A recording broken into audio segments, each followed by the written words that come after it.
All right, put your seatbelt on. This is an Edge of the Sword episode. The new communications director for the Church of Jesus Christ of Latter-day Saints uses pronouns and supports pride. Before we get into this, make sure that you subscribe to the channel, hit the bell to make sure you're notified for new episodes, and make sure to go to cwicmedia.com, that's CWICmedia.com, to join our free newsletter. Here we go.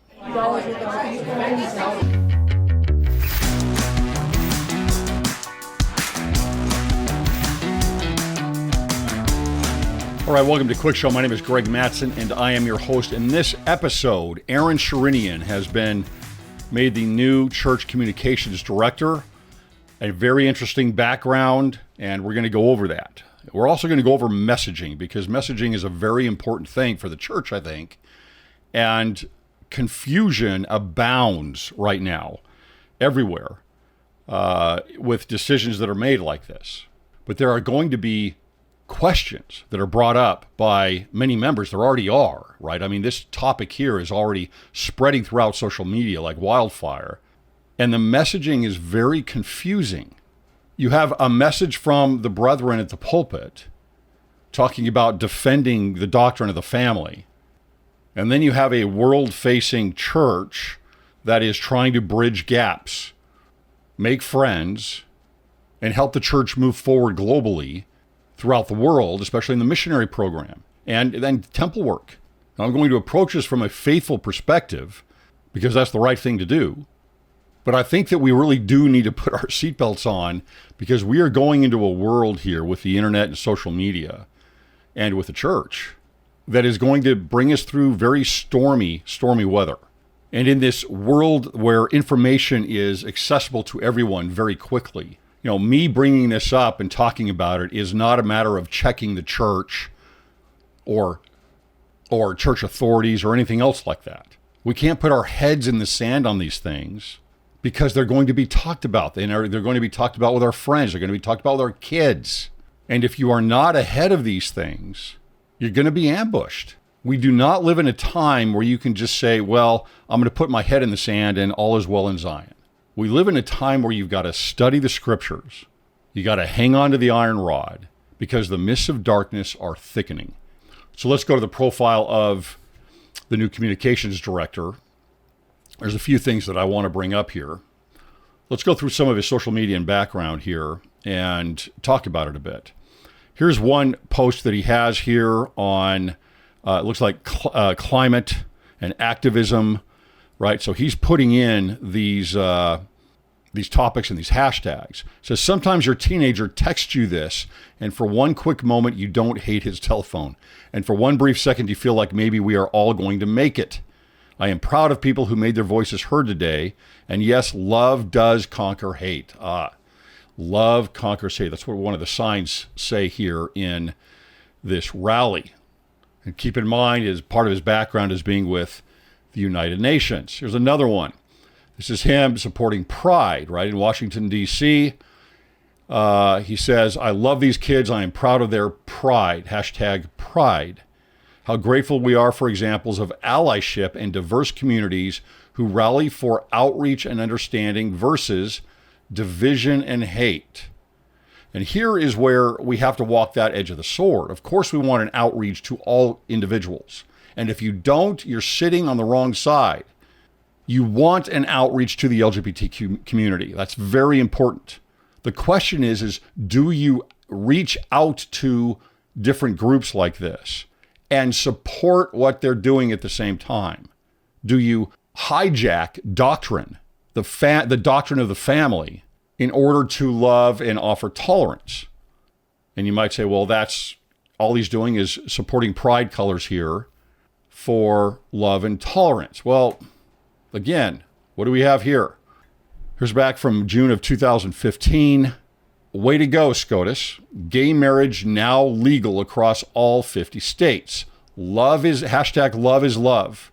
Hashtag marriage equality. So does this go along with the doctrine of the family? Does this go along with the family proclamation? Of course it doesn't. And with these things here, these screenshots of his social media that are spreading around social media so quickly today and last night, you've got to know that this type of messaging is going to be out there. And people are going to be very confused. I mean, you have, as an example, now President Holland's speech at BYU in 2021, right? The infamous musket narrative that was offered by a progressive side or interpretation of his speech.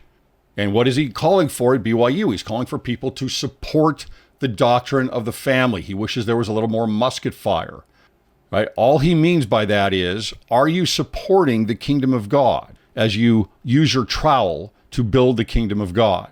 Are you fighting for the doctrine of the family? Look, I'm not going to put words in Brother Sherinian's mouth here at all, but his own words are here. Here's another one.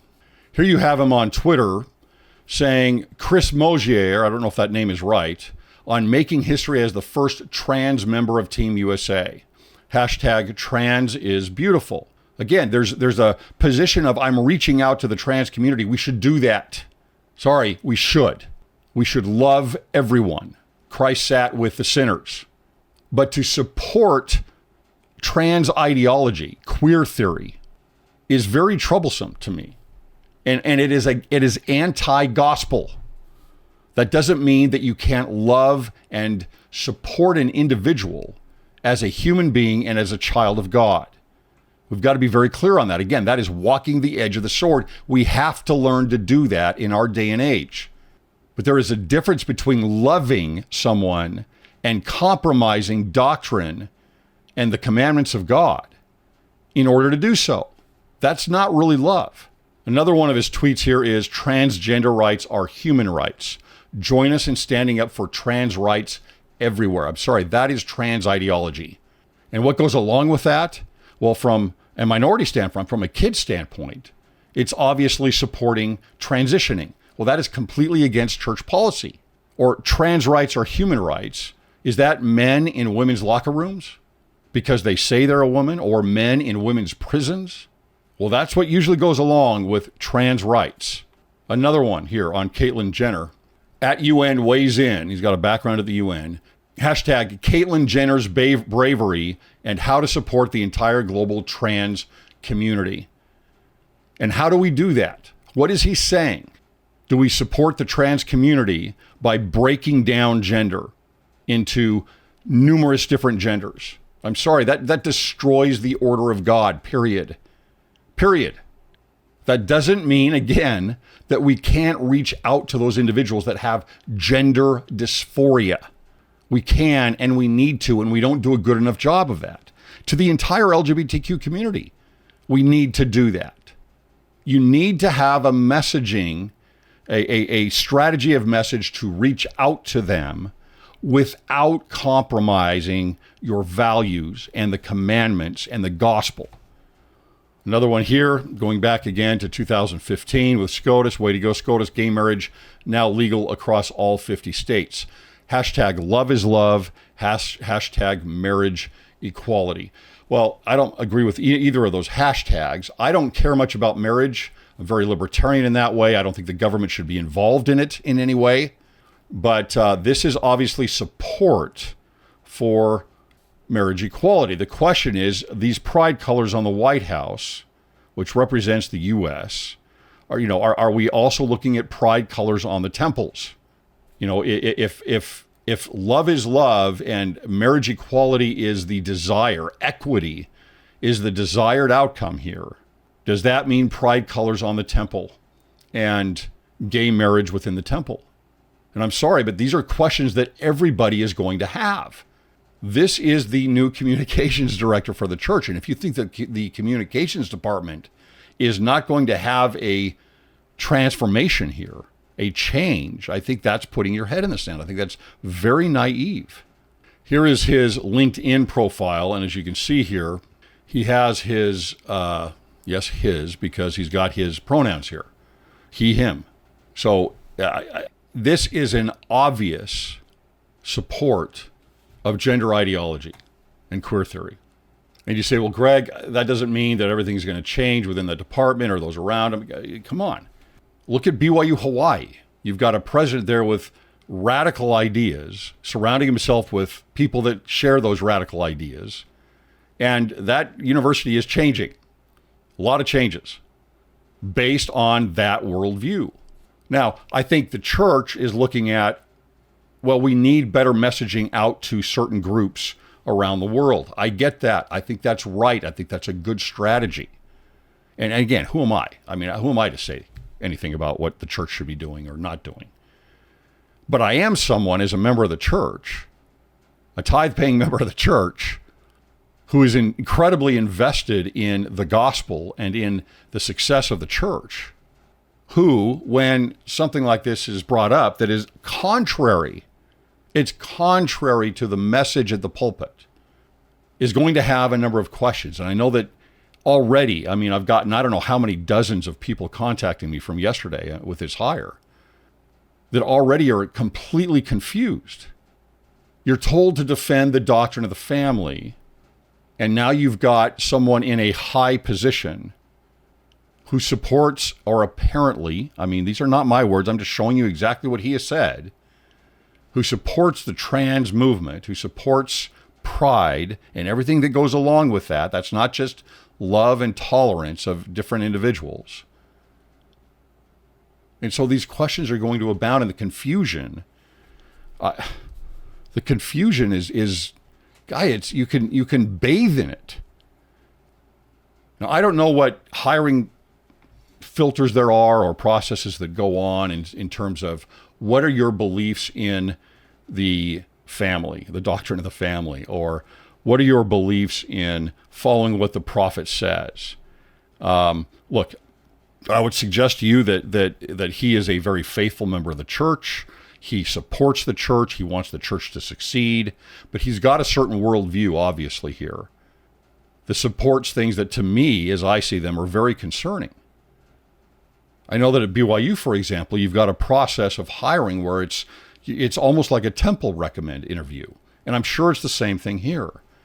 But they obviously already know who he is. Look, he's already been with Deseret Management Corporation. He was a VP there.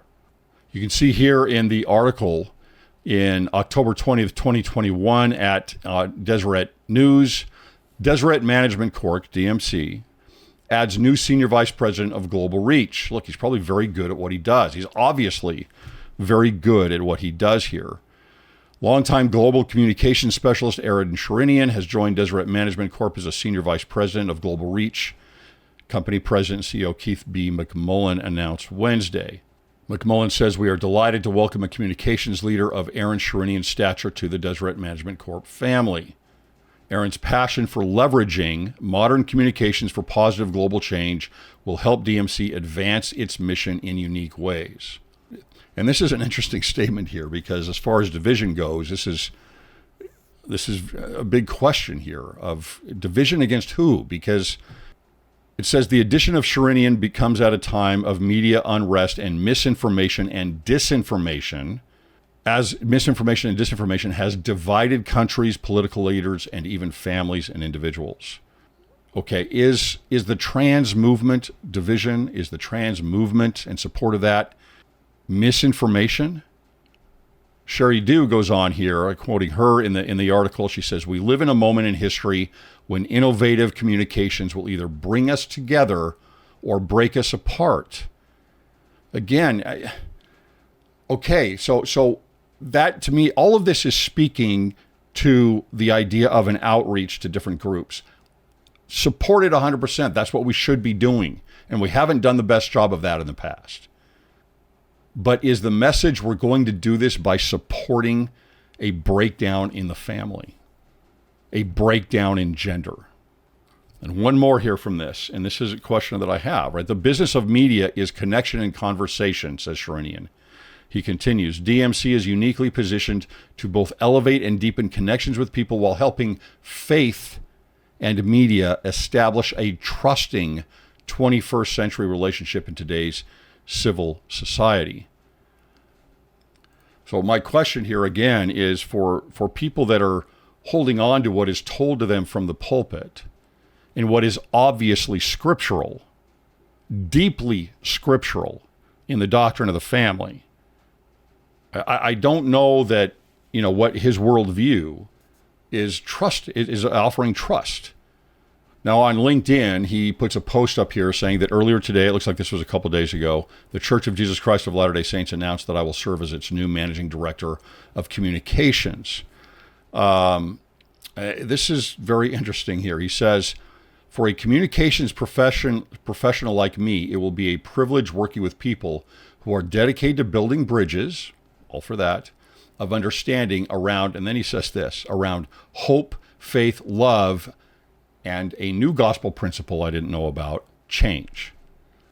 And again, you can see what happens when you have the certain people in positions of leadership. Go to the social sciences department of BYU and see what's going on there. And don't tell me there's not a huge change in that department because of certain people that have been in charge there. And to think that there isn't going to be a change in the communications department with a new worldview here that he's bringing in, that some people there might already share, I think it's putting your head in the sand. So how do you grok this? I'll put this in there. How do you go through and walk the edge of the sword with this? Where you're hearing a certain message of the gospel, you read the scriptures and you have a certain message. You feel the Spirit, you know of the truth and veracity of the principles of things like the doctrine of the family and the family proclamation and the words of the prophets. Well, I think, again,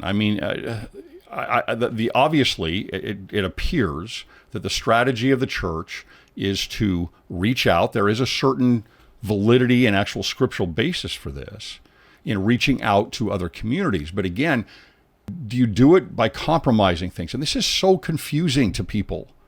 It's so confusing. Church members are obviously asking themselves already, does the church support the pride movement? Does the church support the trans movement? Does the church look for the change, I'm using air quotes here, that Brother Sherinian here is looking for? And why is the messaging as it is? If he's a communications director, where is the support for the family of the doctrine here while he says he's reaching out to others? Where is the support of a gender being an eternal construct, not a social construct, not a postmodern construct that says, I'm going to just be my authentic self, instead of I'm going to assimilate to a straight gate and a narrow path? And are we just following very secular ideas, as Elder Maxwell has said, secularism versus eternalism? Are we following secular ideologies that are brought through primarily academia, the religion of academia, or are we following eternal principles and values? Now, there was a Salt Lake Tribune article that quoted me in talking about how there is a spiritual side of the church and a corporate side of the church. And they interviewed someone from BYU, a professor at BYU, who said that that's not true. That's not the way, or that's not ideal. That's not true. But it is true. It is very true. Most of the church headquarters and what they do is a corporation. It runs as a corporation and as a corporation would. And we are all products of our culture. And you do need to divide these things. You have to divide these things. As far as I'm concerned, knowing that the gospel is true, knowing also that the church is true. The church is true. Read section 1 of the Doctrine and Covenants. And it has the proper priesthood authority. I will stick to what the brethren say at the pulpit, and I will stick with the scriptures. And then, in my mind, I can question things like these. That doesn't mean I don't sustain. That doesn't mean I don't believe in the direction of the church. It means that it brings confusion, and therefore I need to go to my anchors, which you need to do also, of the scriptures and the words of the prophets at the pulpit. And if there is incongruency there, well, you're going to find a lot more of this in the future. You're going to need the Spirit to be able to get through these things. You're not going to make it without it. You're going to need, there's stormy waters are coming. And in a stormy waters, you better know how to sail. You better know how to work with the wind. You better learn how to work with the waves, because that is going to be life. That is the time that we live in. And if you're going to let go of that iron rod, the scriptures and the words of the prophets, and to look at things that are happening in church and hiring and everything else and have confusion. Well, as soon as you let go of that iron rod, you're letting yourself go into the midst of darkness. And that's whether you are on a progressive side or a conservative side in your personality, psychology, and politics. The church is true. The gospel is true. Learn to walk the edge of the sword, because that's where truth is found. I'll talk to you next time.